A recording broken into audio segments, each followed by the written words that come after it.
こんばんは。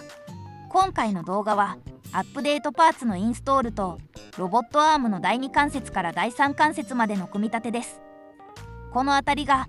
新しいパーツで第2関節から先の腕と第3関節部分になります。これは前回作成した減速ギアの強化パーツで、これも組み込みます。組み立てる部分は1号機ではこの部分とこのアームの部分です。1号機は一体で出力した筐体に減速ギアを入れてからシャフトを差し込んでいるのですが、2号機の減速ギアは設計を変更した関係で最初にシャフトを取り付ける必要があります。そのためこの部分を6分割に変更してシャフトがついた減速ギアを組み込めるようにしました。アップデートパーツの方ですが、変更点はいくつかあり、ステッピングモーターの配線経路を変更して位置を決めるリブを追加して組み立てやすくしてあります。それとシリンダーの取り付け部分を忘れていたので付けました。かなり大きな部品を4個も出力し直すので大変ですが、減速ギアの強化パーツを組み込むために一度分解する必要があるので、この機会にアップデートすることにしました。それではまず分解から始めます。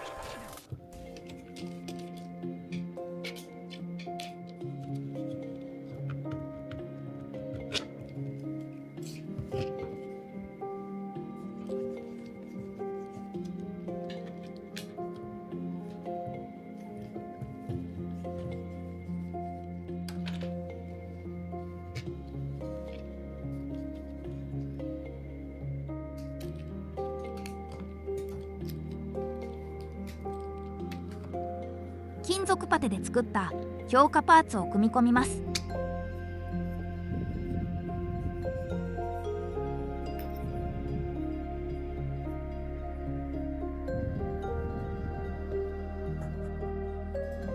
リブで取り付け位置が固定されるし、この配線経路の方が全然組み立てやすいです。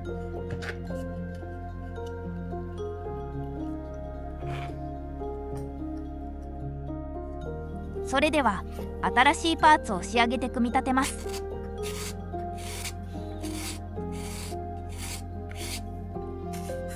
実はこのパーツを作るのが難しくて3回作り直しています。右側が最初に作ったもので形状は全く同じです。裏から見るとこの通りです。ポリカーボネイトカーボンは極端にオーバーハングやサポートに弱いんですよね。それで曲面部分を分割して水平に近い部分はサポートを使わないようにして作り直しました。だいぶマシにはなったけどまだ汚い部分があります。3回目は印刷する時の向きを上下反転させて曲面部分を上側にして出力しました。当然こちら側にサポートが必要になるのですが、平面で周囲が囲まれたブリッジ状なので条件はずっと有利です。それでも穴が開いているとそこから乱れるので、ごく薄い壁で穴を塞いだ状態で印刷しています。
予定していたステッピングモーターは後ろ側にネジが切ってなかったので取り付けできません。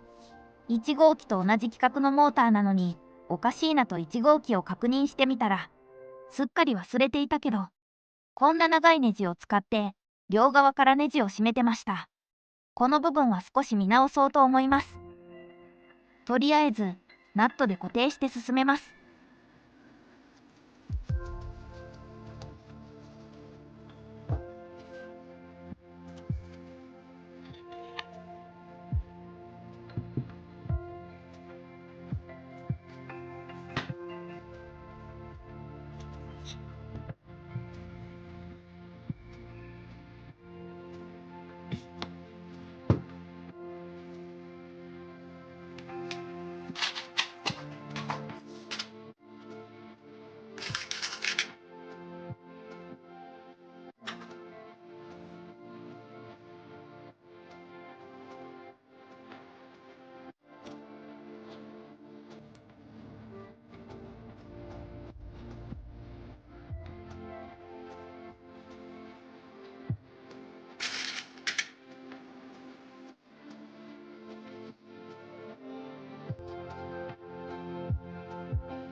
回はここまで進みました。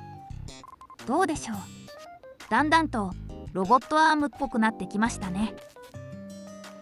このモーターはとりあえず差し込んでおきましたが、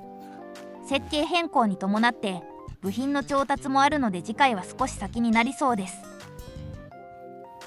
それでは最後までご視聴ありがとうございました。